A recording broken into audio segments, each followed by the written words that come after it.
J'ai dit merci au Seigneur et beaucoup de reconnaissance envers notre Père, le pasteur Kali, mais également à maman Yvette, pasteur Yvette. Merci beaucoup pour la marque de confiance. Pour moi, c'est prendre la parole en ce lieu. J'ai toujours dit, en me désignant, c'est comme prendre un risque. C'est beaucoup risqué parce que cette chair, c'est la sienne. Et le message que moi je reçois, c'est qu'au-delà de me faire confiance, c'est plus une confiance en Dieu, le Dieu qui sait agir avec n'importe quel instrument, un peu comme Samson. Même avec une mâchoire d'âne, notre Dieu s'est délivré et remporté beaucoup de victoires. Alléluia. Je remercie également le bien-aimé Gamaliel, le pasteur Julieu, et au travers de tous les serviteurs et les hommes de Dieu. Je te remercie toi également qui as bravé la pluie, bravé les embouteillages pour venir ici. Gloire soit rendue à Dieu. Amen. Alors on va lire la parole et après je vais prier avant de commencer ce message. Exode 30. Alors permettez-moi de ne donner que les livres. Comme ça, après, je vais commencer à lire les versets. Exode 30. La Bible déclare, verset 1er, « Tu feras un autel pour brûler des parfums. Tu le feras de bois d'acacia. » 3. Tu le couvriras d'or pur, le dessus, les côtés tout autour et les cornes. Et tu y feras une bordure d'or tout autour. 6. Tu placeras l'autel, suivez bien, en face du voile qui est devant l'arche de témoignage, en face du propitiatoire qui est sur le témoignage, et où je me rencontrerai avec toi. Donc Dieu est en train de parler à Moïse. Verset 7, Aaron y fera brûler du parfum odoriférant. Il en fera brûler chaque matin lorsqu'il préparera les lampes. Il en fera brûler aussi entre les deux soirs lorsqu'il arrangera les lampes. C'est ainsi que l'on brûlera, ça c'est un passage, une partie que j'aime bien, à perpétuité du parfum devant l'Éternel. Mais suivez ce que Dieu dit, parmi vos descendants. Verset 10. Une fois chaque année, Aaron fera des expiations sur les cônes de l'autel avec le sang de la victime expiatoire. Il y fera des expiations une fois chaque année parmi vos descendants. Ce sera une chose très sainte devant l'Éternel. Apocalypse 5. Apocalypse 5. Alors, non. Apocalypse 5. Apocalypse 5, je vais lire le seul verset 8. Quand il eut pris le livre, les 4 êtres vivants et les 24 vieillards se prosternèrent devant l'agneau. Suivez encore, tenant chacun une harpe et des coupes d'or remplies de parfums. Suivez bien, qui sont les prières des saints. Amen. Actes des apôtres. Alors, on a beaucoup lu le livre d'Actes. C'est pour ça que moi, je ne vais pas relire les autres versets. On va juste lire les 2 premiers versets. Théophile, j'ai parlé dans mon livre de tout ce que Jésus a commencé de faire et d'enseigner dès le commencement, jusqu'au jour où il fut enlevé au ciel après avoir donné ses ordres par le Saint-Esprit aux apôtres. Si vous êtes avec moi dans le livre d'Actes, passez au chapitre 3, la Bible déclare « Pierre et Jean montaient ensemble au temple à l'heure de la prière. » C'était la 9e heure. Il y avait un homme boiteux de naissance qu'on portait et qu'on plaçait tous les jours à la porte du temple appelé la Belle pour qu'il demandât l'aumône à ceux qui entraient dans le temple. Cet homme, voyant Pierre et Jean qui allaient y entrer, leur demanda l'aumône. 6. Alors Pierre lui dit « Je n'ai ni argent ni or, mais ce que j'ai, je te le donne. Au nom de Jésus-Christ de Nazareth, lève-toi et marche. » 9. Tout le monde le vit marchant et louant Dieu. 13. Le Dieu d'Abraham, d'Isaac et de Jacob, le Dieu de nos pères, a glorifié son serviteur Jésus, que vous avez livré et renié devant Pilate, qui était d'avis qu'on le relâcha. 16. C'est par la foi en son nom que son nom a raffermi celui que vous voyez et connaissez. C'est la foi en lui qui a donné à cet homme entière guérison en présence de vous tous. Passez au chapitre 4, verset 5. Le lendemain, les chefs du peuple, les anciens et les scribes s'assemblèrent à Jérusalem avec, suivez bien, Anne, le souverain sacrificateur, Caïphe, Jean, Alexandre et tous ceux qui étaient de la race des principaux sacrificateurs. Ils firent placer au milieu de Pierre et Jean et leur demandèrent, par quel pouvoir ou au nom de qui avez-vous fait cela? 10. Sachez-le tous et que tout le peuple d'Israël le sache, c'est par le nom de Jésus-Christ de Nazareth que vous avez crucifié et que Dieu a ressuscité des morts. C'est par lui que cet homme se présente en pleine santé devant vous. Il n'y a de salut en aucun autre nom, car il n'y a sous le ciel aucun autre nom qui a été donné parmi les hommes par lequel nous devions être sauvés. Dernier livre, Luc. Luc, on va d'abord lire le chapitre 24. Chapitre 24, 51 à 53. Pendant qu'il les bénissait, vous savez que c'est Luc qui a écrit le livre des Actes des Apôtres. Donc là, Luc est en train de conclure le livre de Luc. Il dit, pendant qu'il les bénissait, il se sépara d'eux et fut enlevé au ciel. C'est pour ça que je n'ai pas lu le verset 14 de Acte 1. Pour eux, après l'avoir adoré, ils retournèrent à Jérusalem avec une grande joie. Et ils étaient continuellement dans le temple, louant et bénissant Dieu. Dernier passage, Luc 1. Plusieurs ayant entrepris de composer un récit des événements qui se sont accomplis parmi nous, suivant ce que nous ont transmis, ceux qui ont été des témoins oculaires dès le commencement, ils sont devenus des ministres, ils sont devenus, j'aimerais dire à quelqu'un que quelqu'un, au sortir de cet éano, va devenir. Ils sont devenus des ministres de la parole. Il m'a aussi semblé bon, après avoir fait des recherches exactes sur toutes ces choses depuis leur origine, de te les exposer par écrit d'une manière suivie, excellent Théophile, afin que tu reconnaisses la certitude des enseignements que tu as reçus. Du temps d'Hérode, roi de Judée, il y avait un sacrificateur nommé Zacharie, de la classe d'Abia. Sa femme était d'entre les filles d'Aaron et elle s'appelait Élisabeth. 7. Il n'avait point d'enfant parce qu'Élisabeth était stérile. Et ils étaient l'un et l'autre avancés en âge. Or, pendant qu'il s'acquittait de ses fonctions devant Dieu selon le tour de sa classe, il fut appelé au sort, d'après la règle du sacerdoce, à entrer dans le temple du Seigneur pour offrir le parfum. Toute la multitude du peuple était dehors, en prière à l'heure du parfum. Alors un ange du Seigneur apparut à Zacharie et se tint debout à droite de l'autel des parfums. Zacharie fut troublé en le voyant et la frayeur s'empara de lui. Mais l'ange lui dit, ne crains point Zacharie, car ta prière a été exaucée. Ta femme Élisabeth t'enfantera un fils et tu lui donneras le nom de Jean. Zacharie dit à l'ange, à quoi reconnaîtrai-je cela? Donc je suis au verset 18, car je suis vieux et ma femme est avancée en âge. L'ange lui répondit, je suis Gabriel, je me tiens devant Dieu, j'ai été envoyé pour te parler et pour t'annoncer cette bonne nouvelle. Et voici, tu seras muet et tu ne pourras parler jusqu'au jour où ces choses arriveront parce que tu n'as pas cru à mes paroles qui s'accompliront en leur temps. 24. Quelque temps après, Élisabeth, sa femme, devint enceinte. Elle se cacha pendant 5 mois, disant, c'est la grâce que le Seigneur m'a faite. Quand il a jeté ses regards, ses yeux sur moi pour ôter mon opprobre parmi les hommes, en descend. 57, le temps où Élisabeth devait accoucher arriva et elle enfanta un fils. Le 8e jour, il vint pour circoncire l'enfant et il l'appelait Zacharie du nom de son père. Mais sa mère prit la parole et dit non, il sera appelé Jean. 63, enfin, Zacharie demanda des tablettes et il écrivit Jean et son nom et tous furent dans l'étonnement. Le sous-thème d'aujourd'hui que je pense le Seigneur a imposé dans mon cœur, c'est l'heure du parfum. La Bible dit, je reprends le verset 10, toute la multitude du peuple était dehors en prière à l'heure du parfum. Est-ce que tu peux dire à ton voisin, l'heure du parfum? L'heure du parfum. Car Dieu est un Dieu puissant, il règne de son saint lieu avec sagesse amour, Dieu est un Dieu puissant.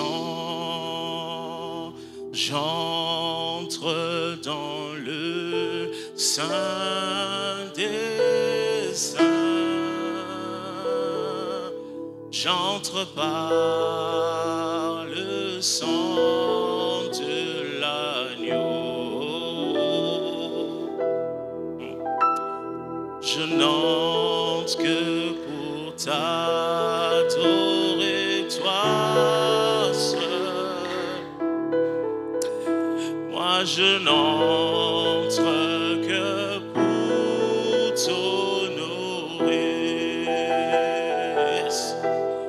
Seigneur, je t'adore. Oh oui, je t'adore. Oui, je t'adore. Seigneur,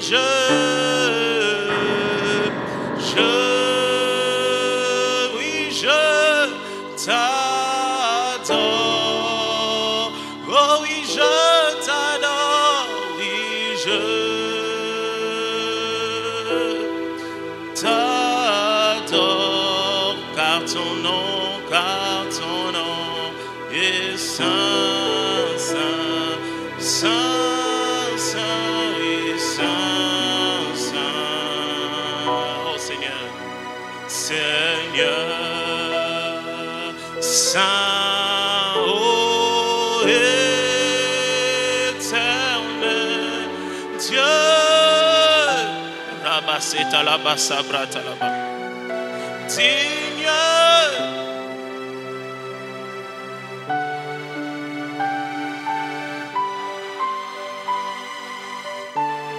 honneur et gloire. Ça te continue ainsi, tu te lèves à l'agneau de Dieu, assis sur le trône. Tu règnes, tu règnes à jamais.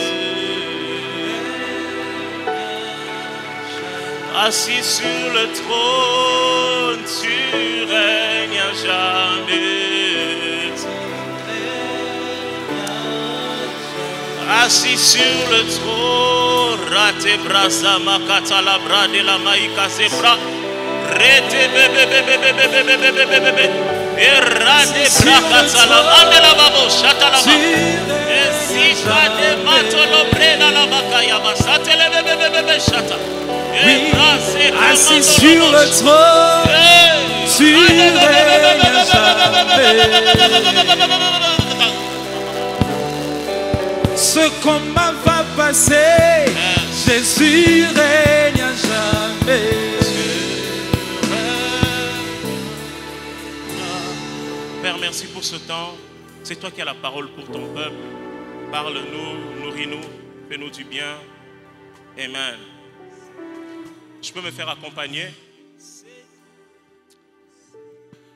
Peuple du Seigneur, nous sommes au 9e jour de ce grand programme et à nous. Et plusieurs, dans le cadre de la chambre haute, ont eu à nous dire que, parlant de la chambre haute, qu'il fallait plutôt penser à une activité qui s'y pratiquait plutôt qu'un lieu. Et vous savez, j'aime bien ce que le maître dit dans Matthieu 6 au verset 6. Il dit, mais quand tu pries, entre dans ta chambre, ferme ta porte et prie ton Père qui est là dans le lieu secret. Et ton Père qui voit dans le secret te le rendra. Lui-même, Christ qui est en train de dire ça, n'avait pas toujours l'habitude de prier dans une chambre. D'ailleurs, il est allé faire 40 jours dans le désert. À un moment donné, il priait même dans les montagnes. Et au point que Christ a même eu à prier à la croix. Alors qu'il était à la croix, il a dit, Père, pardonne-leur parce qu'ils ne savent pas ce qu'ils font. Ce que j'aimerais dire à quelqu'un, c'est que le Christ a su prier à la croix, alors que les circonstances ne t'empêchent pas de prier. Que les circonstances que tu traverses ne t'empêchent pas de prier. Vous savez, Étienne, même quand il était lapidé, il a su prier. Il n'y a pas en réalité de conditions favorables pour la prière. Il n'y a que d'état favorable pour prier, parce que prier s'applique en toutes choses et se fait sans cesse. Rappelez-vous de ce qu'a dit l'apôtre Paul. Il dit, mais en toutes choses, faites connaître vos besoins par des prières et des supplications avec des actions de grâce, et la paix de Dieu qui surpasse toute intelligence gardera vos cœurs et vos pensées en Christ. D'ailleurs, le Christ lui-même, ce passage nous a été répété, il a enseigné qu'il fallait toujours prier sans jamais se relâcher. Attention, il n'a pas dit qu'il fallait prier sans jamais se relâcher. Il n'a pas non plus dit qu'il fallait toujours prier. D'ailleurs, il n'a même pas dit qu'il fallait prier en ce moment-là. Il a dit qu'il fallait toujours prier. Comment? Sans jamais se relâcher. Alors, dans ce passage de Matthieu 6, ce que je comprends, c'est qu'il dit « Ton Père qui est là dans le secret ». Parce qu'au fond, le but ultime de la prière, c'est la communion avec le Père. Mais ce que je comprends, c'est que le Dieu qui est omniprésent est localisable quelque part. Tu as raté l'occasion de dire Amen. Le Dieu qui est omniprésent a une adresse. On sait où trouver le Dieu omniprésent. Son adresse, c'est le secret. Alléluia. Le Dieu omniprésent, il habite dans le secret. Frères, sœurs, le Seigneur m'a imposé ça alors que je n'avais même pas l'idée de dire ça, mais Dieu m'a fait comprendre qu'il y a beaucoup de personnes qui partent ailleurs pensant trouver les secrets là-bas, alors que le vrai secret, c'est en l'Éternel. Vous savez, les autres qui sont dans tout camp, dans tout courant ou dans toute institution mystique, plusieurs pensent qu'ils sont dans les secrets, c'est même comme ça qu'on les appelle, mais ils ne sont pas dans le secret. Vous savez, il y a une différence entre le secret et les ténèbres. Ce n'est pas parce qu'il fait noir là où tu es que forcément il y a un secret là-bas. Eux, ils sont dans les ténèbres et nous sommes dans le secret. Frère, il y a, sœur, le secret dans la présence de Dieu. Dieu se trouve dans le secret. Eux, ils sont dans les ténèbres. C'est pour ça que la Bible dit que vous connaîtrez la vérité et la vérité vous affranchira. De toutes les manières, nous sommes lumière. On est lumière et la parole, d'ailleurs, la parole de Dieu est lumière. Et notre Seigneur, il est la merveilleuse des lumières. Ça veut dire que nous, on est dans un endroit qui est éclairé, mais on est dans le secret. Parce que vous pouvez avoir quelque chose de secret, mais dans la lumière. Alléluia. Mettez-y de la lumière et vous verrez que ce n'était que des ténèbres. De toutes les manières, quand vous quittez chez vous, vous savez, dans les pays où on facture l'électricité généralement, ils ont l'habitude d'éteindre la lumière partout quand ils ne sont pas là. Donc, vous allez dans le salon, vous n'allez pas me dire que le salon de quelqu'un est secret. Non.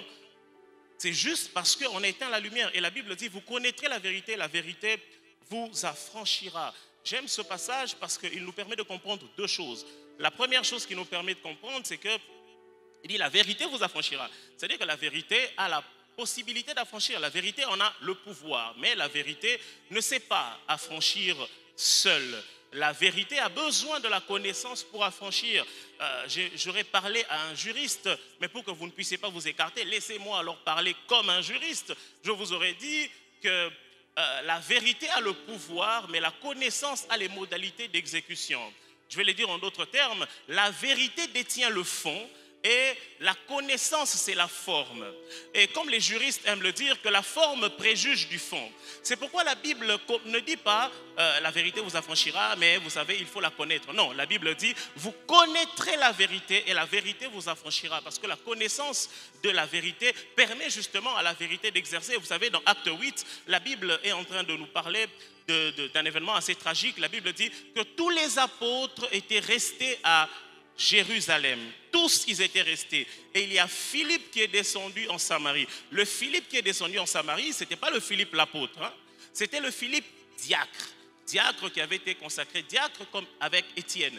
Et le Philippe diacre dans le livre des Actes des Apôtres quand même, est descendu en Samarie et il a apporté un réveil. La Bible dit qu'il y avait quelqu'un qui s'appelait Simon. Les gens étaient en train de le regarder et la Bible dit qu'il se prenait comme un personnage important et même par ses sortilèges, la magie qu'il était en train d'apporter, il étonnait tout le monde. Jusqu'au jour où quelqu'un qui portait la vérité est arrivé là-bas.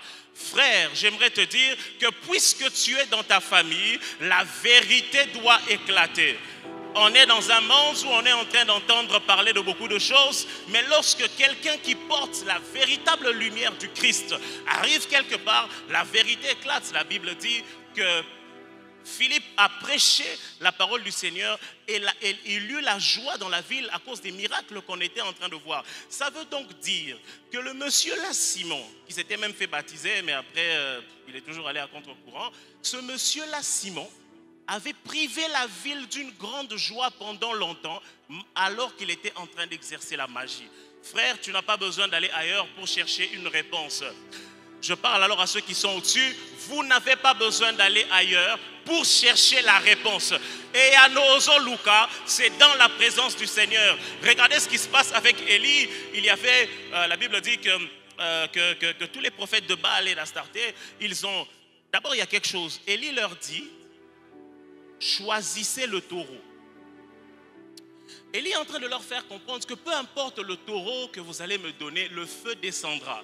J'aimerais te dire, peu importe les circonstances ou les conditions dans lesquelles tu te retrouves, cela n'empêche pas Dieu de faire descendre son feu. La réponse de Dieu n'est pas proportionnelle à nos conditions. La réponse de Dieu plutôt ne dépend pas de nos conditions. La réponse de Dieu est indépendante de nos conditions. Et la Bible dit que ces gens, ils étaient en train de se faire des imprécations.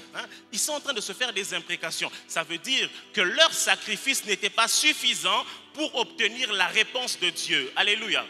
Leur sacrifice n'était pas suffisant. C'est pour ça que dans ce genre d'endroit, on vous demande l'enfant, on vous demande la mère, on vous demande de sacrifier quelque chose. Mais chez nous, j'ai une bonne nouvelle pour quelqu'un. Le sacrifice a été suffisant. Le maître a dit que tout est accompli. Alléluia. Alors j'aimerais, dans le cadre de ce programme et avant d'aborder le sujet, vous parler de deux choses rapidement et puis je vais rentrer dans le sujet et la réponse. À chaque fois que je pensais à ça, vous savez, il y a plusieurs passages qui peuvent vous venir, mais je suis sûr que si on fait le dénombrement ici et qu'on vous dit, donnez-nous un passage de la Bible où on parle des anneaux, la plupart des personnes vont nous dire, invoque-moi, je te répondrai, parce que c'est un passage commun, connu. Et puisque ça a été un thème des anneaux, je ne suis pas en train de faire rétroagir ma prédication, parce que de toutes les manières, la parole de Dieu est oui et amen. La seule chose, c'est que j'ai envie de proposer à quelqu'un une interprétation de « invoque-moi, je te répondrai ». Est-ce que tu peux dire à quelqu'un « Dieu a dit, invoque-moi, je te répondrai ».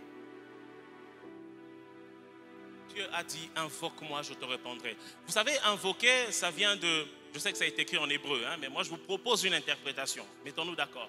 Donc, invoque-moi, je te répondrai. Le verbe invoquer, pour ceux qui ont fait le latin, ils savent qu'il y a deux mots.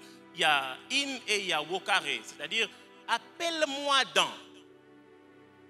Appelle-moi dans. Donc, vocare in, appelle-moi dans. Et puis il dit, je te répondrai. Et encore ceux qui ont fait le latin, excusez-moi, ils savent que répondre vient du verbe latin respondere. Respondere qui signifie répondre. Respondere lui-même vient de spondere qui signifie s'engager. Ou si vous voulez, se porter fort, s'engager dans le cadre d'une promesse. Mais spondere lui-même vient de pendere qui signifie peser. Peser. C'est pourquoi dans le mot répondre, le mot responsabilité vient de répondre. Parce que quand vous pesez quelque chose, vous faites supporter à une chose la charge de la chose que vous êtes en train de peser. En d'autres termes, Dieu est en train de dire, appelle-moi dans ça et j'en serai le responsable, ok? Appelle-moi dans ça et j'en prendrai la responsabilité, ça va? Appelle-moi dans ça et j'en prendrai la charge, alléluia. Oh my God. J'aimerais dire à quelqu'un que le niveau de la prise en charge, détermine les choses auxquelles tu peux prétendre. Vous savez, pour les gens qui ont déjà ou qui ont fait des procédures pour voyager, il y a des moments où on vous demande une prise en charge. Et si votre prise en charge n'est pas suffisante par rapport au nombre de jours que vous comptez faire là-bas, pour certains, on ne leur accorde pas le visa. Parce que le niveau de la prise en charge permet de déterminer les choses auxquelles tu peux prétendre. Il y avait une femme à la perte de sang, elle avait de l'argent. Elle a injecté de l'argent dans son problème. Son argent n'a pas pu prendre en charge son problème. Pire encore, la Bible dit qu'elle a dépensé en fait cet argent-là auprès des médecins. Même ces médecins n'ont pas pu prendre en charge sa maladie. Jusqu'au jour où elle a compris que la prise en charge qu'elle était en train de rechercher se trouvait... Oh my goodness! Ça se trouvait quelque part en bas. Ça se trouvait quelque part en bas. Ça se trouvait quelque part en bas. Ils allaient vous genou à sauter. Ils allaient ranasser. Ils allaient ranasser. Le niveau de la prise en charge détermine la qualité des choses auxquelles tu peux prétendre. Donne-moi un amen. Et cette femme a pu l'obtenir. J'aimerais déclarer à quelqu'un que la prise en charge dont tu vas bénéficier va dépasser les compétences des médecins du Congo. C'est eux qui ont toujours commencé à te dire que cette maladie-là, elle est incurable. Hein? La prise en charge dont tu vas bénéficier va te permettre d'étudier sans frais. Alléluia. Oh my goodness. Regardez ce qui se passe dans Genèse 4, 26. La Bible dit, Seth eut aussi un fils et il l'appela du nom d'Énoch. C'est alors que l'on commença à invoquer le nom de l'Éternel. Seth a enfanté un enfant, il l'a appelé Énoch et la Bible dit c'est alors, donc l'invocation, le fait d'appeler Dieu dans, vous comprenez la tendance, hein? Donc invoquer, appeler dans, a fait en sorte qu'on commence à invoquer l'Éternel. Je me suis dit mais qu'est-ce qui se passe là-bas? Attendez. Il n'est même pas le premier, à avoir eu un enfant, on ne connaît même pas le nom de sa femme de toutes les manières. Ève a eu des enfants, d'ailleurs lui-même c'est un enfant d'Ève. Pourquoi Seth commence à invoquer le nom de l'Éternel au moment où il a eu un enfant? Oh my God. Énoch signifie homme fragile, homme mortel. Et non, donc Seth s'est rendu compte que l'homme est fragile. Il s'est rendu compte que l'homme est fragile. Et à cause de la fragilité de l'homme, Enoch a compris qu'il y a un moyen de supplanter la fragilité de l'homme, c'est l'invocation de l'Éternel. C'est alors que l'on commença à invoquer le nom de l'Éternel. D'ailleurs, Seth lui-même, ce qu'il a produit était fragile puisque c'était son enfant. Alléluia. C'était son enfant, donc il s'est rendu compte que ses productions étaient limitées. Mais il a compris que pour aller au-delà de mes productions, j'ai une possibilité qui m'est offerte, c'est celle d'invoquer le nom de l'Éternel. Oh, le prédicateur d'hier était en train de dire que notre Dieu sait faire infiniment au-delà de tout ce que nous demandons ou pensons. Vous savez, moi j'ai beaucoup aimé les mathématiques, même si j'ai eu un circuit, j'ai beaucoup choqué mes profs de maths parce que finalement, on m'attendait dans les sciences mathématiques, mais j'ai fait autre chose et je pense que c'est Dieu qui me voulait là-bas. Il dit infiniment au-delà de tout ce que nous demandons ou pensons. Donc, Dieu, il peut faire à partir de notre demande ou de notre pensée infiniment au-delà. Mathématiquement, si je devais représenter ça, j'aurais mis notre demande avec un crochet fermé et j'aurais mis l'infini avec un crochet ouvert. Oh my God, oh my God, oh my God. Non, tu as raté une occasion de dire Amen. J'aimerais te dire que le crochet est encore ouvert. Le crochet est encore ouvert. Le crochet est encore ouvert. Le crochet est encore ouvert. Tu n'as fait que demander à Dieu le minimum. Tout ce que tu peux demander à Dieu, c'est le minimum de ce que Dieu peut commencer à faire pour toi. Donne-moi un bon amen et j'avance. La Bible déclare dans 1 Roi 3, 5 à 15 que Salomon est descendu à Gabaon. Dieu a dit à Salomon, demande-moi quelque chose. Je dis, Seigneur, mais qu'est-ce qui se passe? Alors, Salomon a compris, a dit,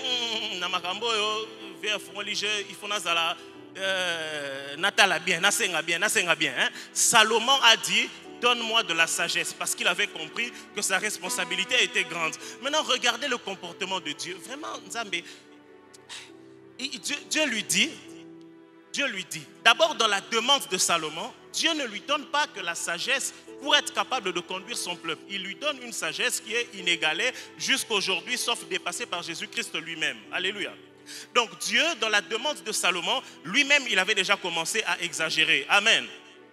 Dieu avait déjà commencé à exagérer dans la demande de Salomon. Mais Dieu lui dit, puisque tu as bien demandé, et je te donne même ce que tu n'as pas demandé, je prie et je déclare qu'il y ait un cortège d'embouteillage de bénédiction dans la vie de quelqu'un, les mêmes embouteillages qui t'ont empêché de venir ici, les mêmes embouteillages que toi tu as su braver, que Dieu exagère dans la réponse qu'il va t'accorder, que Dieu exagère.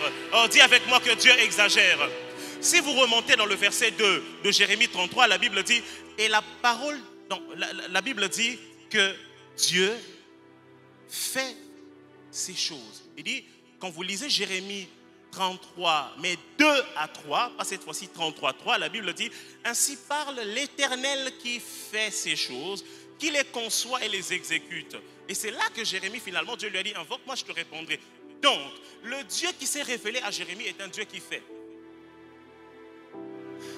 J'aimerais te dire que lorsque Dieu t'invite à Eano, sache qu'il est sur le point de faire quelque chose. Oh my goodness. C'est pourquoi dans Acte 1, la Bible dit, lorsque Luc est en train de résumer son livre de Luc, il dit, je t'ai parlé de tout ce que Jésus faisait et disait. Oh my God. Notre Dieu n'est pas qu'un parleur. Hein? Est-ce que quelqu'un m'entend? Notre Dieu, il ne fait pas que parler. Notre Dieu sait faire, c'est pour ça qu'il sait parler. Oh my goodness. Notre Dieu est d'abord un Dieu acteur. Il n'est pas un Dieu parleur. Et lorsque vous le voyez en train de parler, sachez que le Dieu qui parle est aussi le Dieu qui fait. Il est le Dieu qui conçoit. Il est le Dieu qui conçoit. Ce que tu n'as pas et que tu n'as jamais vu, il peut le concevoir. Ainsi parle l'Éternel. Oh my goodness. Il peut le concevoir. Il est le Dieu qui fait. Regardez ce qui se passe dans 1 Roi 17, 8 à 9. La Bible dit, et d'ailleurs, Dieu, il fait, et même, il fait même au travers de sa parole, parce que sa parole marche. La Bible dit qu'elle ne retourne point à lui sans avoir accompli ce pourquoi elle avait été libérée. Et la Bible dit dans 1 Roi 17, 8 à 9, et la parole de l'Éternel vint à lui disant, donc à Élie, écoutez bien, je suis en train de lire dans la version Darby, d'autres versions disent fut adressé. Mais j'aime cette version et même les versions anglaises comme King James parce que le verbe qui est utilisé c'est le verbe to come. Ça veut dire, et la parole de l'Éternel vint à lui disant, lève-toi, va-t'en à Sarepta qui appartient à Sidon et tu habiteras là. Voici j'ai commandé là une femme veuve de te nourrir. Amen. Dieu, donc ça veut dire que la parole de Dieu est venue voir Élie. La parole de Dieu dit à Élie, Élie va à Sarepta parce que là-bas j'ai commandé une veuve.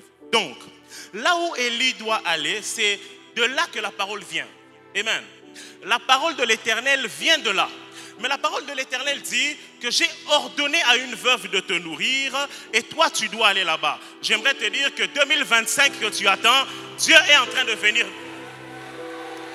C'est comme ça que fonctionne la prophétie. Hein? Dieu dit, j'ai ordonné là à une veuve de te nourrir. J'aimerais vous dire que quand Dieu vous donne une parole prophétique, ça veut dire que c'est un ordre qu'il a donné au futur et une déclaration qu'il a fait au présent. Et la Bible dit que quand il donne un ordre, la chose existe. La Bible dit que quand il dit, la chose arrive, hein, mais quand il ordonne, la chose existe. Donc la chose que tu es en train de chercher, elle arrive parce que Dieu te l'a dit au présent, mais dans ton futur, oh my goodness, dans ton futur, elle existe déjà. J'aime les finances publiques. J'aurais voulu dire que la parole de Dieu est un ordonnancement au futur, mais une déclaration au présent. Quelqu'un me donne un bon amen. On a lu dans le livre d'Apocalypse. La Bible dit que... Allez, 18h. La Bible dit, Apocalypse 5, la Bible dit que le parfum représentait les prières des saints, le parfum représentait les prières des saints. Et quand vous voyez ce que Zacharie a eu à faire, il était en train de faire l'offrande du parfum. Oh my God. Il était en train de faire l'offrande du parfum. Et Dieu a institué l'offrande du parfum à l'époque du tabernacle. Et vous savez, quand vous étudiez le tabernacle, je vais passer vite à cause du temps, quand vous étudiez le tabernacle, vous vous rendez compte qu'en étudiant l'offrande du parfum, on peut comprendre l'art de prier. Parce qu'en fait, le tabernacle est composé du parvis, et il y a la tente d'assignation, il y a le lieu saint et le lieu très saint. Quand vous entrez, vous voyez l'autel des holocaustes. L'autel des holocaustes qui représente la croix. Si vous lisez Hébreux 10, la Bible nous fait comprendre que c'était l'ombre des choses à venir, hein, mais dont la perfection s'est manifestée par Christ à la croix. Et même Christ lui-même, quand vous vous rendez compte, quand il parle de la prière, à chaque fois, il est en train d'établir une relation entre père et fils. Or, nous devenons les enfants de Dieu lorsque nous acceptons l'œuvre que le Christ a accomplie à la croix. Alléluia. Donc, et plusieurs orateurs nous l'ont dit, ça veut dire que c'est la Pâque. Pour que ta prière soit efficace, il faut que tu commences par la Pâque. la Pâque donne de l'efficacité à ta prière. D'ailleurs, pour les lecteurs de la Bible, rappelez-vous des fils d'Aaron, Nadab et Abihu, la Bible dit qu'ils ont apporté du feu étranger, ils ont été frappés. Pourquoi? Parce qu'en réalité, le feu qui devait entrer dans le lieu très saint, déposé sur l'autel d'or ou l'autel des parfums, c'est le feu qui devait venir de l'autel des holocaustes. C'est même pour ça que dans Hébreux 4, quand on dit « Approchons-nous donc avec assurance du trône de grâce », c'est parce que 2 versets avant, la Bible est en train de dire « Puisque nous avons un souverain sacrificateur, un grand, qui a traversé le ciel, Jésus-Christ, Fils, demeurons donc fermes dans la foi que nous professons. » Après, il parle de la tentation, du fait que Jésus, Dieu sait nous comprendre. Et puis il dit, approchons-nous donc. Ça veut dire que la cause est à la Pâque et la conséquence, nous pouvons nous approcher. Et vous savez ce qui est bizarre, quand le Seigneur a institué la Pâque, il a dit, oh my God, il a dit que ce mois-ci sera pour vous le premier. Parce qu'en fait, tout chrétien commence à la Pâque. Je suis quand même étonné de constater quelque chose. Je suis étonné de constater que Dieu lui-même a décidé de commencer quelque chose de nouveau pour les Israélites alors qu'ils étaient déjà en cours d'une année. J'aimerais vous dire que Dieu a la possibilité de commencer quelque chose n'importe quand. Et vous savez, il a fait, et généralement on le situe au mois de mars et au mois d'avril, il dit, ce mois-ci sera pour vous le premier. Donc, Dieu a décidé que dans le cycle de l'année désormais, ce mois-là devient le premier. Tu peux être à la fin d'une liste ou au milieu d'une liste et Dieu décide de te prendre et de te ramener. Dieu peut faire de toi le premier, dis-moi amen. Dieu peut faire de toi le premier, dis-moi amen. Il est le Dieu alpha, il détient la formule du commencement. Et vous savez ce que Dieu m'a dit avec la permission de papa, déjà depuis le 1er décembre, lorsqu'on avait ce merveilleux culte, avec la permission de papa, permettez-moi de partager ces messages du Seigneur. J'étais en train de voir, on écrivait nouveau. Et Dieu était en train de me dire que même notre pasteur lui-même, il était en train de soupirer après une nouvelle église. Allez, le pasteur lui-même l'avait déjà dit, vous en faites pas, mais même s'il n'avait pas dit, je l'aurais quand même dit. Le pasteur, et j'étais en train de voir nouveau, et Dieu était en train de me faire comprendre que cette retraite est une retraite stratégique. Parce qu'à l'année 2025, il y a de nouvelles choses qui vont commencer. J'étais en train de voir des départements qui étaient en train d'être embrasés par le feu. Dieu m'a parlé de 2 autres choses. J'ai vu des gens qui ont surmonté leurs défis. J'ai vu une génération d'entrepreneurs se lever dans cette église. Et Dieu est en train de me dire que ce même message qu'il m'a donné, papa, avec votre permission, j'ai vu quelqu'un de l'extérieur de la parole éternelle venir vous redonner encore. Alléluia. Oh my goodness. Oh my goodness. Aujourd'hui. Oh. Il y a quelqu'un qui est venu vous dire ça. Oui. Oh my goodness. Et Dieu, et j'ai vu notre pasteur, à un moment donné, il était assis et il y avait comme des phares et il y avait des gens qui étaient là. Il avait comme allumé les phares à 50. Et après, il a allumé les phares à 100. Dieu m'a dit, papa, pour vous, qu'il est en train, parce que je voyais le mot visionnaire sur votre tête, il est en train de vous donner une très grande longueur d'avance sur les choses. Il vous donne une longueur d'avance. C'est ce qu'il était en train de me dire. Il vous donne une longueur d'avance. J'ai vu le mois de décembre de l'année prochaine. Le mois de décembre de l'année prochaine, et j'ai vu comme une boîte de dialogue où il était écrit retraite. Et j'ai vu l'année 2026 s'ouvrir et j'ai vu des véhicules un peu comme en train d'accélérer. Ainsi m'a parlé le Seigneur. L'année 2026 pour la parole éternelle est une saison de vitesse. J'ai vu une troisième chose. Lorsque le pasteur avait demandé au pasteur Vicky, au frère Gamaliel, de toucher le pasteur Dédé à l'épaule, j'ai vu qu'il était écrit sur eux colonne. Et j'ai vu beaucoup de colonnes en train de se rajouter. Dieu m'a donné ce passage de Galates 2.9. Galates 2.9. Et Dieu est en train de me dire que la parole éternelle est une église de colonnes. La parole éternelle est une église de colonnes. C'est pourquoi il est en train de faire de nous une église qui a beaucoup de fondements. Une église de fondements parce que des colonnes sortiront de cette église. Si tu es une colonne dans les finances, donne-moi amen. Une colonne dans la politique, donne-moi amen. Une colonne dans le ministère, dis amen au Seigneur. Une colonne, nos extensions seront des colonnes et sortiront des colonnes. Il y avait la cuve des reins. La cuve des reins était le symbole de la sanctification. La Bible dit que c'était la prière des saints, parce qu'avant d'entrer, il fallait se laver rapidement à la cuve des reins et puis entrer dans le lieu saint. Vous savez, même Moïse, lorsque Moïse a vu le buisson en train de se brûler sans se consumer, la Bible dit qu'il a fait un détour, il a voulu s'approcher, Dieu l'a arrêté. Il dit, hey, Moïse, il lui dit, ôte tes souliers de tes pieds parce que le lieu sur lequel tu te tiens est un lieu saint. Et Dieu m'a fait comprendre que ce qu'il voulait dire à Moïse, il voulait lui dire, écoute, il ne faut pas qu'il y ait quand tu m'approches, il ne faut pas qu'il y ait de barrière entre toi et la sainteté.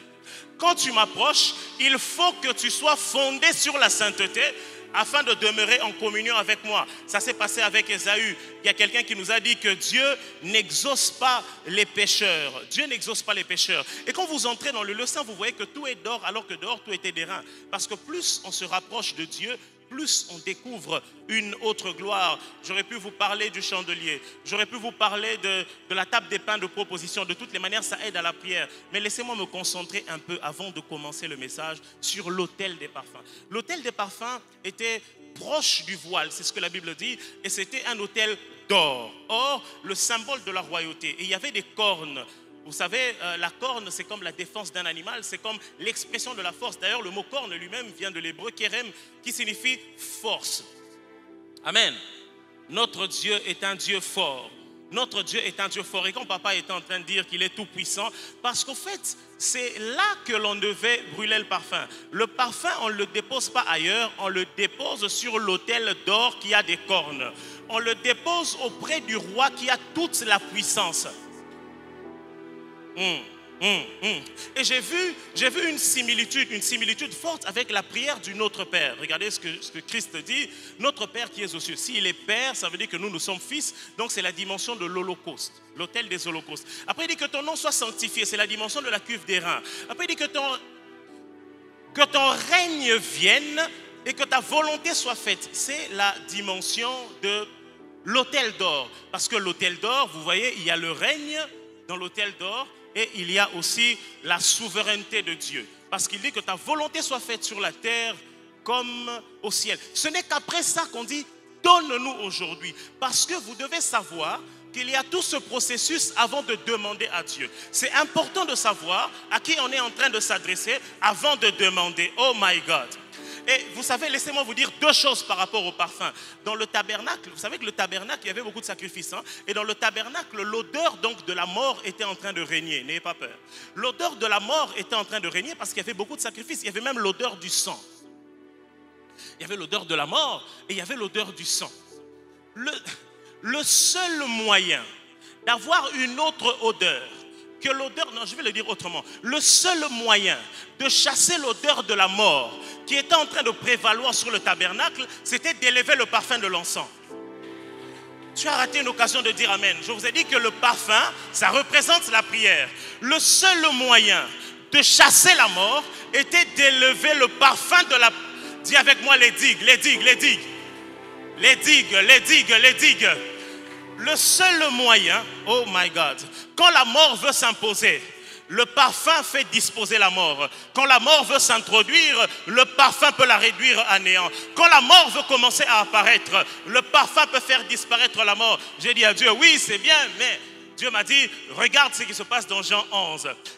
Jésus est en train de venir, il veut ressusciter Lazare, et puis finalement il dit, ôtez la pierre. Marthe commet l'erreur de lui dire... Oh my goodness. Marthe commet l'erreur de lui dire, il sent déjà.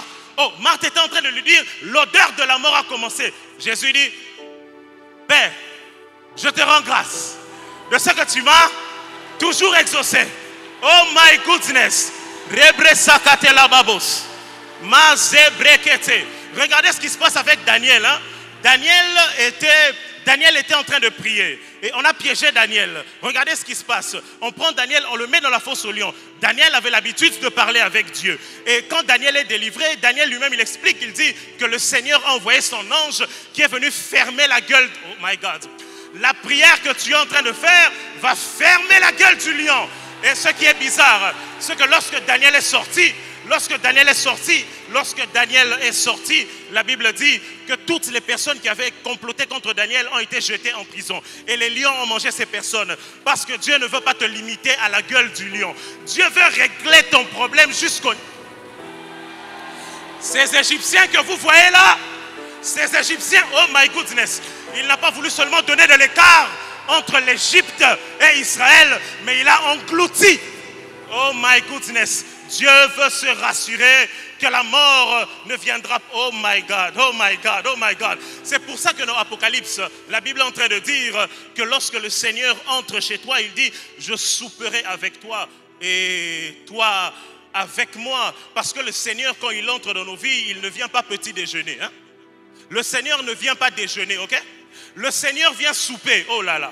Le Seigneur vient manger le repas. Alors qu'il fait noir tout autour de toi, le Seigneur vient souper. Je dis, quelqu'un va souper. Malgré les ténèbres, tu vas souper. C'est pour ça que le premier orateur du soir, je parle du premier orateur du soir, je ne le vois pas, mais le premier orateur du soir, dans son message qui parlait de l'invitation, quand vous lisez le passage de Luc 14 qu'il avait dit, c'était une invitation à souper. Dieu ne vient pas déjeuner. Dieu ne vient pas petit déjeuner. Mais le Seigneur vient.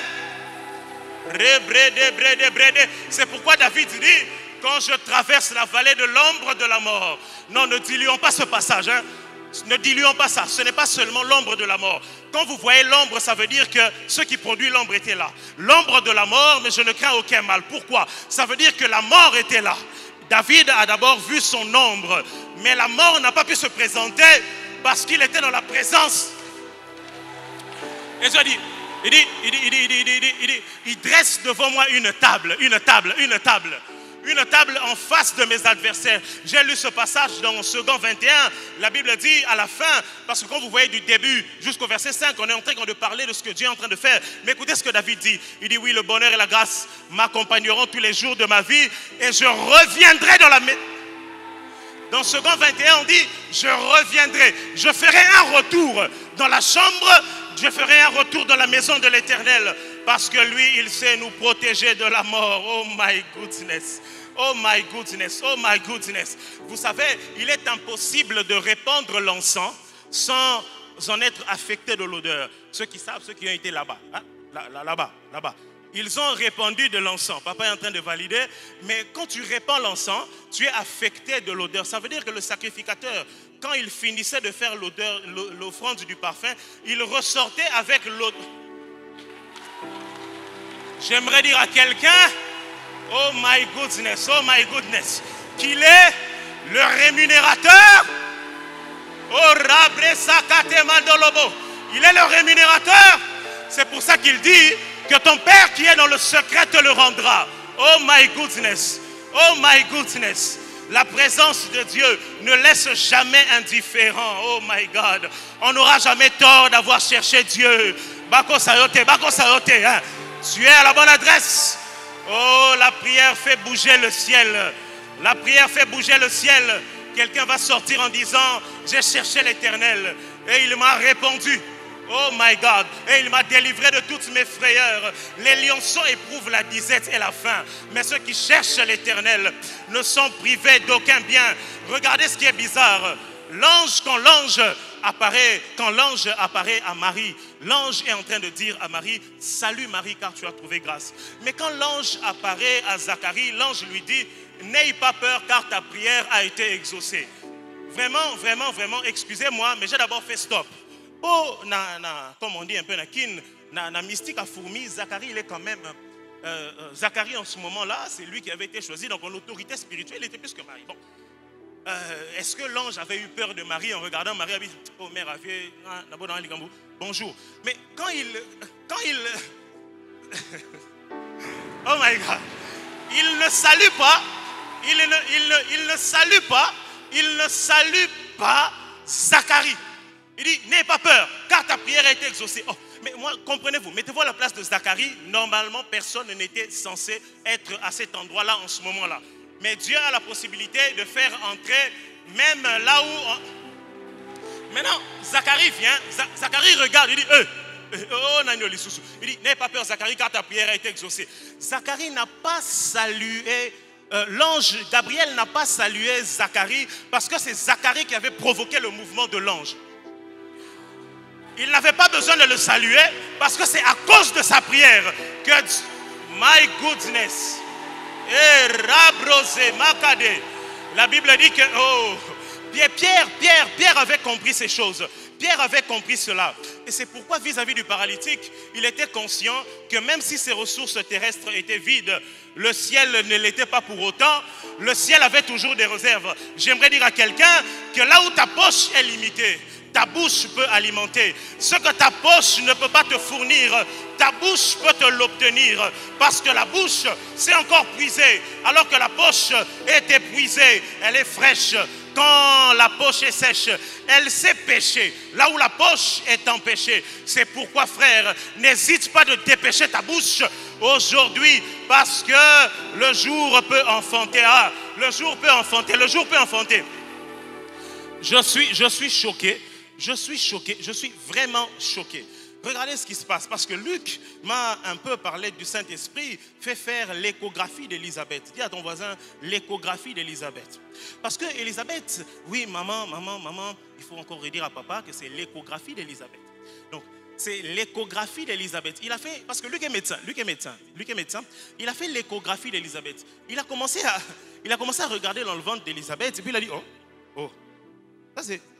Bon, ça c'est la prière, non? Il dit, ta prière a été exaucée, ta femme va enfanter, parce que Zacharie avait prié. Donc la prière a permis à Élisabeth d'enfanter. Et qu'en faisant l'échographie d'Élisabeth, le Seigneur m'a ramené à une réalité de la Bible. C'est que dans la Bible, à part l'histoire d'Abimélec avec ses servantes, mais là c'était une stérilité momentanée. Et bon, Ruth, elle n'a jamais été stérile en réalité. Moi j'ai toujours pensé que c'était... Maclon et Kiljean qui étaient stériles, mais bon, comme la Bible à l'époque ne pouvait pas parler des insuffisances des hommes, comprenez que ça n'engage que moi, mais il y a une leçon à tirer, que toute relation de Moab ne permet pas d'enfanter. Donc je ferme la parenthèse. Toutes les relations de Moab ne permettent pas d'enfanter. Donc si tu as une relation de Moab, adjectif Torolobani. Ok. Donc toutes les relations de Moab ne permettent pas d'enfanter. Mais j'ai compris qu'il y avait 8 femmes dans la Bible dont on a parlé de la stérilité. 8 cas de femmes dont on a parlé de la stérilité. Quand vous les comptez, mais sur les 8 femmes, il n'y a que 7 qui ont enfanté parce que la 8e, pas la 8e, c'est pas en un ordre. Mais la seule femme qui n'a pas enfanté, c'est Michal. Et quand vous lisez 2 Samuel 6, 16 et 3, vous vous rendez compte que Michal, ce qui s'est passé avec Michal, c'est que la Bible dit que l'arche donc était en train de revenir au temple et David était tellement content. L'arche, c'est le signe de la présence de Dieu. Et donc Michal a méprisé la présence de Dieu. C'est pour ça qu'elle n'a pas eu d'enfant. Amen. Michal n'a pas pu enfanter parce qu'elle a rejeté la présence de Dieu. Michal n'a pas pu enfanter, elle s'est passée de Dieu et elle est passée à côté de quelque chose. Quand vous passez de Dieu, vous passez à côté de quelque chose. Mais la 7e femme stérile, d'ailleurs la seule au Nouveau Testament, Dieu a voulu que ce soit un médecin qui puisse faire son échographie. Parce que ce n'est que Luc qui parle de la grossesse d'Élisabeth. Luc est en train de nous dire que la prière, c'est faire enfanter. Et c'est la 7e, parce que 7, c'est le chiffre de la perfection. Donc Luc a établi l'attestation de fertilité de la prière. Parce que la prière produit toujours. Amen.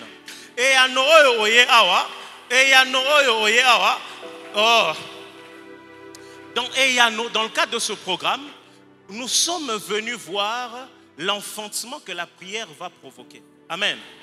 La prière de quelqu'un va provoquer un enfantement. La prière de quelqu'un va provoquer un enfantement. La prière de quelqu'un, il y aura des fécondations in et anno.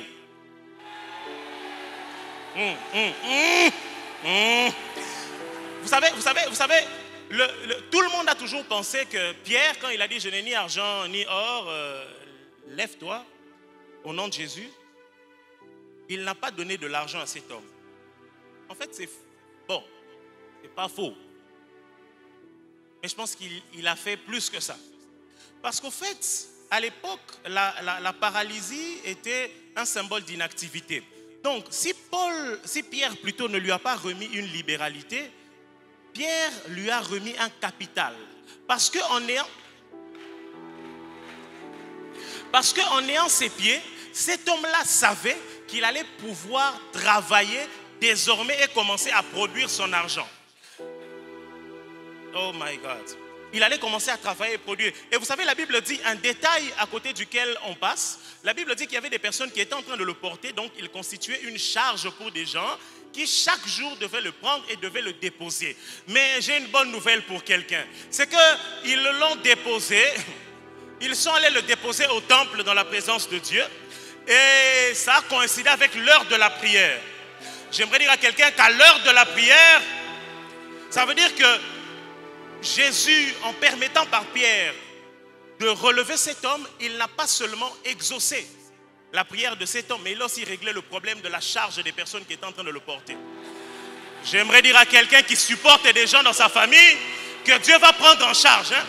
Dieu va prendre en charge. Il va prendre en charge. Soromoni charge lesquels Dieu va prendre en charge. Dieu va prendre en charge. Un seul exaucement de Dieu était suffisant pour prendre en charge le monsieur et prendre en charge les... Et vous savez, Pierre lui dit, au nom de Jésus, au nom de Jésus, au nom de Jésus.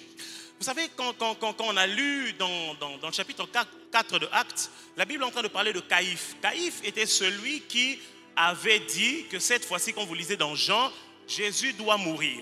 Alléluia. Il était celui qui avait dit que Jésus doit mourir.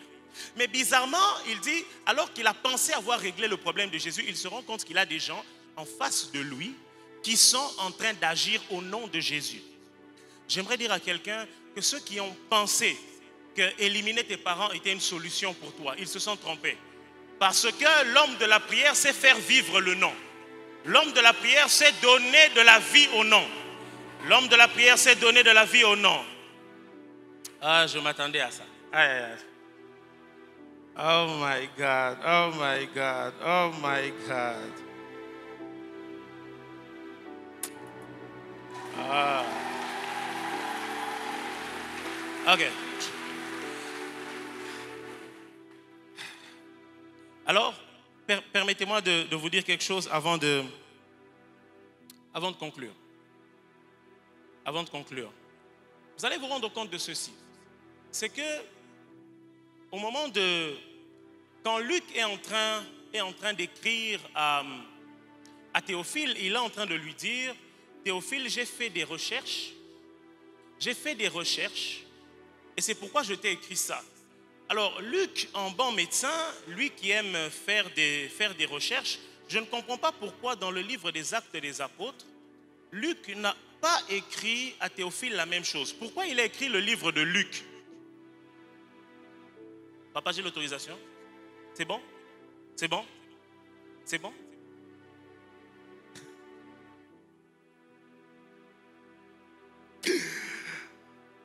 Luc, quand Luc est en train d'écrire le livre des Actes,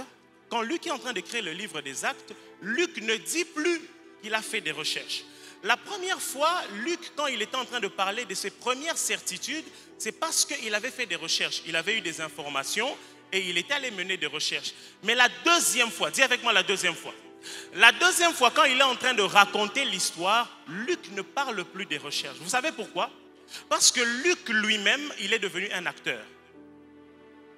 Quand vous lisez Actes des Apôtres chapitre 16, vous voyez que Luc lui-même est en train de parler de lui avec Paul en train d'accomplir la mission.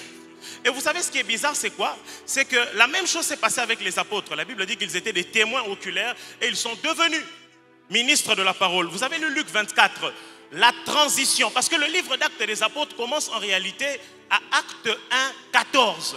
Parce que tout le reste là, il n'est qu'en train de raconter ce qu'il avait déjà dit dans Luc 24. Parce que le livre des Actes, si c'est la suite du livre de Luc, ça ne peut que commencer là où le livre de Luc s'était terminé. Donc, la transition entre les apôtres qui étaient des témoins oculaires et les apôtres qui sont devenus des ministres de la parole, s'est passé au moment de la prière. J'aimerais dire à quelqu'un que la prière, c'est faire transiter. Vous savez, regardez ce qui se passe avec Paul. Regardez ce qui se passe avec Paul. Paul, il a été frappé il a vu le Seigneur et il est en train de prier. Paul voit. Et quand lui, il voit en prière, Dieu fait voir à Ananias qui détient sa réponse. Je dis à quelqu'un, ton Ananias va venir. Et Ananias va maintenant chez Paul pour le guérir afin qu'il recouvre la vue. Mais regardez, il y a quelque chose d'assez étrange qui se passe là-bas. C'est que le livre est en principe intitulé le livre des actes des apôtres. Alléluia. Le livre, c'est le livre des actes des apôtres. Mais bizarrement, on est en train de parler d'un disciple, même pas un diacre, qui a fait un miracle. J'aimerais dire à quelqu'un que la prière, parce que Ananias a été chauffé par la prière de Paul, que la prière c'est de faire entrer dans les listes La prière a fait entrer le disciple dans la liste du livre qui parlait des apôtres. Où est le disciple qui est là aujourd'hui? J'aimerais te dire que tu entreras dans des listes qui ne s'attendaient pas à te voir. Mais Luc est bizarre, Luc est bizarre, Luc est bizarre, Luc est bizarre. Luc est médecin. Matthieu qui est fiscaliste. Matthieu est fiscaliste. Il était d'ailleurs agent de recouvrement. Il connaît les avis à tiers détenteurs. Je pense que s'il était à la DGI, il connaîtrait les procédures de saisie. Matthieu, il connaît le recouvrement forcé, le recouvrement à l'amiable. Mais Matthieu a commencé l'histoire de Jésus par la généalogie et pas Luc. Oh. Pourquoi Luc qui est médecin, n'a pas commencé, lui qui voulait faire les choses depuis le commencement, pourquoi il a commencé l'histoire par la prière? Parce que la prière, c'est commencer l'histoire. La prière, c'est commencer l'histoire. Je dis à quelqu'un, la prière, c'est... Oh, écoutez ça. Et bizarrement, Luc, quand il est en train de parler maintenant de la généalogie de Jésus, il en parle quand même, il s'est racheté. Et ce que j'aime, c'est que la généalogie de Jésus selon Luc et la généalogie de Jésus selon Matthieu sont différentes. Sous certains égards, j'aimerais pas rentrer dans les débats, mais la généalogie de Luc remonte à Dieu. La généalogie de Matthieu va jusqu'à Abraham. Donc Luc veut nous dire qu'au-delà des pères terrestres que nous avons, il y a un père. Jaébet avait compris que ce que la généalogie ne lui a pas donné, les genoux peuvent le lui donner. J'aimerais dire à quelqu'un que ce que ta famille ne t'a pas donné, les genoux peuvent te le donner. Quand j'étais en prière, j'ai vu les enfants mouchides. J'ai vu quelqu'un qui venait avec quelque chose, papa, avec votre permission, quelqu'un, et puis on a ravi. Et Dieu était en train de me dire qu'il est votre avantage, tous les enfants mouchides. Dieu est en train de me dire qu'il est votre avantage, Et j'ai vu notre Père en train de prier pour vous. J'aimerais que quand le temps de prière va commencer, que vous puissiez descendre. Après que notre Père ait prié pour vous, je vous dirai ce que Dieu a mis dans mon cœur. Parce que je voyais héritier et je voyais ses deux sœurs. Et le Seigneur avait quelque chose de particulier à dire. Dans ma prière, j'ai aussi vu le pasteur Freddy. Et quand je priais, Dieu était en train de me rappeler, parce que quand je vois le pasteur Freddy, Dieu écrit souvenir sur sa tête. Souvenir. Et pasteur Freddy, j'aimerais d'abord faire une chose avant de vous donner ce message du Seigneur. La première, c'est de vous remercier pour tout l'encadrement dont nous avons bénéficié de vous lorsque nous étions encore à la jeunesse et que vous étiez au pied de notre Père. Et Dieu était en train de me dire, parce que vous avez cru en nous, vous étiez en train de nous dire des choses alors que nous pensions que ces choses-là étaient éloignées. Des fois, quand je vois ce que Dieu est en train de faire dans nos vies, je suis en train de me dire que Papa Freddy avait reçu une révélation du Seigneur parce qu'il croyait beaucoup en nous. Et je fais cette prière, puisque vous avez semé dans la vie des jeunes que vous ne connaissiez pas, que Dieu se charge de vos enfants. Je voyais votre main et une autre main descendre, J'ai vu votre première fille aller étudier à l'étranger. Je ne sais pas si vous avez des projets pour qu'elle aille là-bas. Oh, alléluia. Et j'ai vu une main qui me disait de vous dire que le Seigneur va prendre en charge vos enfants. Il prendra en charge votre fille. Vous n'allez pas prendre en charge votre fille seule.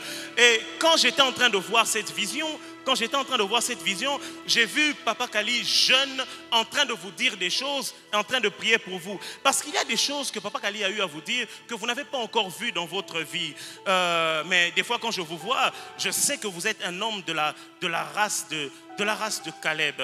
Et Dieu, j'étais en train de voir Papa Kali encore en train de prier pour vous avant la fin de ce programme. Même aujourd'hui, Pasteur Freddy, voyez notre pasteur quand on sera dans le temps de prière, qu'il déclare des choses sur vous. Parce que j'ai vu, à chaque fois qu'il était en train de parler, il y avait comme des bourgeons de fleurs qui étaient en train de sortir, qui étaient en train de sortir de vous.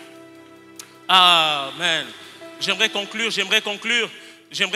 Dieu sait pourquoi ça se passe comme ça. J'aimerais bénir quelqu'un par ce qui se passe dans Jean 11.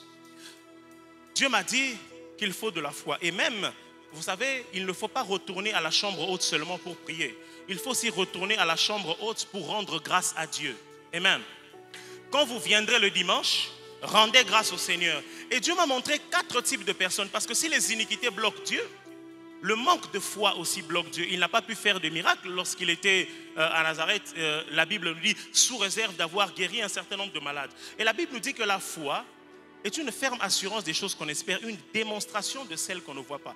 Zacharie a été frappé par l'ange de mutisme parce que Zacharie a voulu douter. Vous voyez? Et la Bible nous dit que la foi est une démonstration de celles qu'on ne voit pas. Une démonstration. Vous savez, la foi, c'est une preuve. C'est une preuve. Et donc, quand Zacharie a douté, l'ange voulait lui dire, tu n'as pas besoin de douter parce que si tu as la foi, tu as la preuve que ton exaucement est vrai. Et il y a 4 types de personnes, je vais en parler et puis on va prier.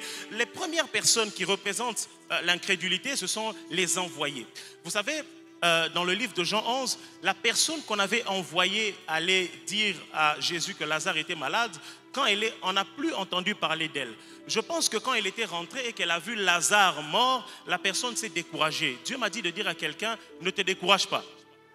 Je pense que cette personne s'était découragée. Le deuxième type de personne, ce sont les disciples. Les disciples ont voulu empêcher Jésus de retourner de l'autre côté. Dieu m'a dit de dire à quelqu'un de ne pas avoir un regard pessimiste sur les choses. Les gens qui ne regardent qu'aux obstacles. Et même Jésus leur dit, je me réjouis de ce que je n'étais pas là. Parce que ça va me permettre de faire le pont avec la 3e catégorie de personnes. Ce sont les sœurs de Lazare. Les sœurs de Lazare lui disent, maître, si tu eusses été. Vous savez, le verbe être là-bas est conjugué au conditionnel passé 2e forme. Donc, un autre type de personnes qui n'ont pas la foi, ce sont les personnes qui organisent des conditions. Ce sont des personnes qui sont logiques. Ces personnes ne savent pas que Dieu n'est pas dans la logique, mais Dieu est dans la vérité. Dieu est dans la vérité. Il dit, si. Donc les personnes qui pensent que les conditions ne sont pas réunies. Mais je me réjouis de ce que Jésus lui-même avait dit. Jésus avait dit que je me réjouis de ce que je n'étais pas là. Avant que les sœurs le lui disent, Jésus avait déjà calculé ce paramètre. Donc j'aimerais dire à quelqu'un, s'il te plaît, ne sois pas logique pendant ce programme. Dernière chose, et on va prier, c'est l'attitude de Jésus.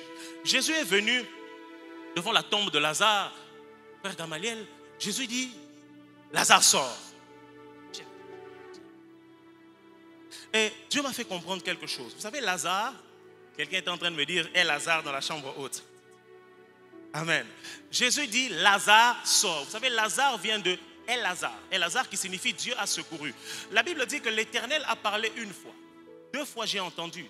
C'est que la force vient à Dieu. Je crois, frères et sœurs, que j'ai entendu 2 fois. Et le Seigneur a permis que ça passe par moi pour vous le communiquer. Aujourd'hui, quelqu'un va entendre 2 fois. Regardez ce qui se passe. Jésus vient et il dit Lazare sort. Bon, mettons-nous maintenant dans le contexte. C'est parce qu'il s'appelle Lazare et que Lazare, voilà, ça donne vraiment l'impression d'un nom. Vous savez, on se moque beaucoup des noms des Français parce que les Français ont des noms comme fourchette, baguette, des histoires un peu pareilles. Et Jésus vient et il dit Lazare sort. Donc, en réalité, Jésus n'avait pas dit Lazare sort. Jésus avait dit Lazare sort. Donc, Jésus était venu dire Dieu a secouru, sort. Ceux qui ont la foi sont conscients de l'existence du secours de Dieu. Et si Jésus a parlé à l'impératif, c'est parce qu'il était conscient que le secours de Dieu était présent. J'aimerais dire à quelqu'un qui est conscient du secours de Dieu que ta voix va peser, ta voix va peser. C'est pourquoi Jean-Baptiste, c'est pourquoi Zacharie n'a pas recouvré la parole le jour de la naissance de Jean-Baptiste. Il a recouvré la parole le jour de la circoncision. Est-ce que quelqu'un peut se lever? J'aimerais bénir quelqu'un, on va prier. Il a recouvré la parole. J'ai toujours pensé qu'il avait recouvré la parole, Papa Kali. J'ai toujours pensé qu'il avait recouvré la parole le jour de la naissance de Jean-Baptiste. Mais c'est le 8e jour. Dites avec moi le 8e jour. Le 8e jour, le 8e jour, le 8e jour. Et il a retrouvé la parole ce jour-là, le 8e jour, le jour de la circoncision. Or, la circoncision, le jour où la circoncision était en train d'être établie, c'était dans Genèse 17. Lorsque Dieu s'était révélé à Abraham comme le Tout-Puissant. Donc, Dieu voulait faire comprendre à Zacharie que ce que j'ai fait hier, je peux le refaire aujourd'hui. Tu n'avais pas de raison de douter parce que le Dieu Tout-Puissant était là. Mets-moi tout l'honneur, tout l'honneur. Tu n'as pas de raison de douter parce que le Dieu Tout-Puissant est au rendez-vous. J'aimerais dire à quelqu'un, tu n'as pas de raison de jalouser ton voisin. Ah, la maison est pleine, la maison est pleine, la maison est pleine. Tu n'as pas de raison de jalouser ton voisin. Oh my God, oh my God. Une femme dans la Bible, une femme est venue dire à Jésus, une femme est venue lui dire que le Seigneur est en train de lui dire, il n'est pas bon de donner le pain des enfants aux petits chiens. Elle lui dit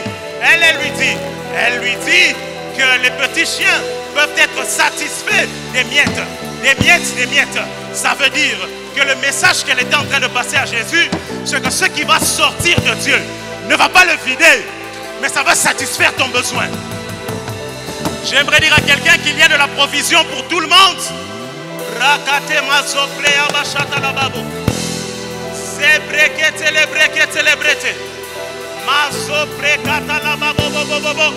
y a de la provision pour tout le monde. Il y a de la provision pour tout le monde. Oh, lorsque le maître est là, la boisson ne manque pas dans la fête. Lorsque le maître est là, la nourriture ne manque pas dans la fête. J'aimerais dire à quelqu'un qu'il y a de la provision pour tout le monde. Parce que notre Dieu est puissant. C'est pourquoi Jésus, lorsqu'il a conclu la prière, il a dit, car c'est à toi qu'appartiennent le règne, la puissance et la gloire.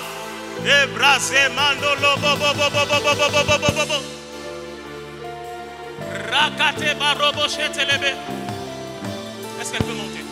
Maman, viens.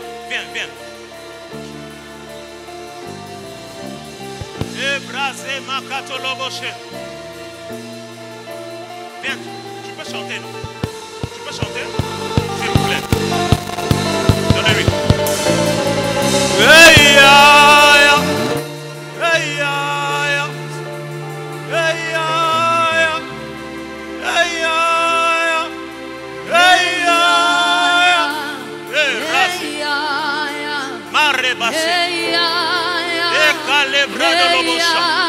Esa braca